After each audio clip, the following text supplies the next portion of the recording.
Coronavirus now, because just moments ago, New York confirming 5 new cases of the Omicron variant. Comes after a Minnesota man who recently traveled to New York City also tested positive. A person in San Francisco who recently traveled to South Africa was the first Omicron case in the U.S. Now a live look at the White House. Tonight, President Biden laying out new actions to tackle the variant.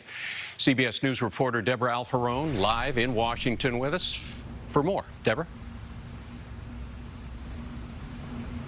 Well, Alan, that new plan involves quite a lot of different things, but one thing that it relies heavily on is making it really easier for the 100 million Americans who are eligible for a booster to get one, even providing free rides for seniors to get theirs.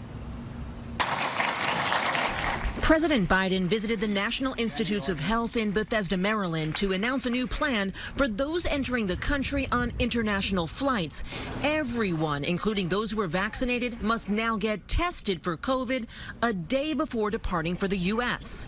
This tighter testing timetable provides an added degree of protection as scientists continue to study the Omicron variant. The president is also extending mask mandates on public transportation through mid-March. He'll launch family vaccination clinics and will require health insurers to cover the costs of at-home COVID tests. And he announced a nationwide campaign to get vaccinated people their booster shots. If you want to know exactly where to go, text your zip code to 438829 to find where you can get your booster shot now. The new measures unveiled by the administration come a day after the Omicron variant was first detected in the U.S.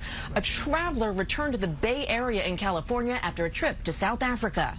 Now a second case has been detected. A Minnesota man who attended an anime conference with tens of thousands of others at the Jacob Javits Convention Center in New York City. This individual, while they were vaccinated, they have very mild symptoms, and in fact those symptoms have already resolved. A few hours later, Colorado's governor announced a third case, an adult woman with mild symptoms who had recently traveled to southern Africa for tourism. And soon after that, New York's governor said 5 cases of the new variant had been detected in the state.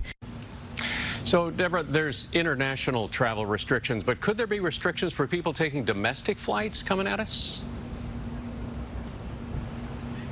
It's a great question, Alan, because we're heading into this holiday travel season. And so the White House is actually saying nothing is off the table at this point. Now, nothing has been announced, but they're saying it's not off the table that there might be some vaccine or testing mandates for domestic flights. Jen Psaki was asked about this earlier today. She kind of begged off the question, but we're hearing a little bit more tonight. And so we really do need to keep our eye open for that. Yeah, things are changing fast. Debra Alfarone, thank you so much.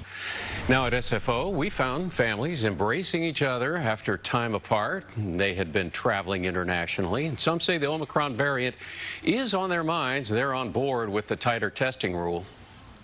I think that's going to make it better. Just in order to be safe, you need to have it more closer to the flight.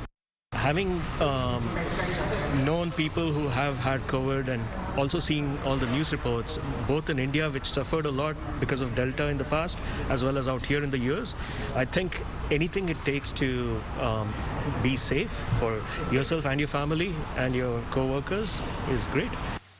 All this comes as the state is seeing a spike in cases. The 7-day positivity rate is now 3.6%. That is a 1.3% increase. Hospitalizations also went up. You can stick with KPIX for continuing coverage on the coronavirus.